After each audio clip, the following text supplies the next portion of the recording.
بردگرد درود میفرستم به بینندگان بین عزیز رادیو آزادی، همه آنهایی که این لحظه ها ما رو در آزادی ویدیو تماشا دارند. ساعت به وقت پرگر رسیده است و من در چند دقیقه دیگر برای شما سرخط خبرهای روز را خواهم گفت و همه شما را چون همیشه در برنامه خبری بعد از 3 ساعت دیگر منتظر میشویم.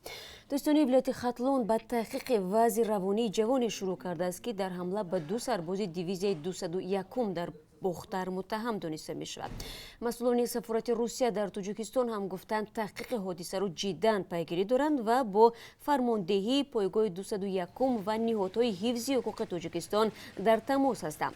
یک مقام بلندپایه داستانی ختلون به رادیو آزادی گفت جوان حمله‌ور به 2 سرباز روسیه بازداشت و تحقیق وضع روانیش آغاز شده است. حادثه نصف روزی 20 سپتامبر در نزدیکی دیویزیای 201 رخ داده است.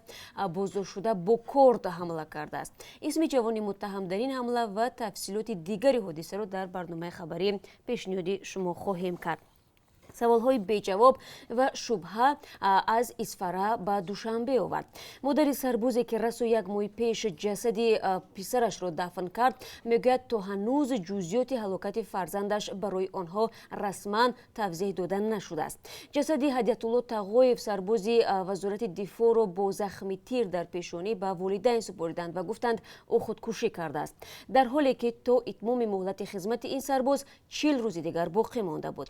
مادر او در این زمینه چی میگوید در برنامه خبری پیشنهاد شما خواهیم کرد. ضمناً در گذشته نیز در قسم‌های حربی چند سربازان در حالت مرموز فوتیدند. مقامات اکثر این حادثه ها را خودکشی مینامند یا نتیجه لط و کوب شدن آنها از جانب کهنه سربازان.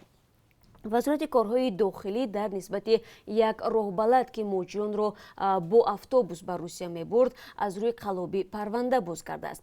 سالهای اخیر بنابر گران بودن نرخ بلیط هواپیما تعداد هرچی بیشتری مهاجران تاجیک با راه زمینی خود را به روسیه میرسانند.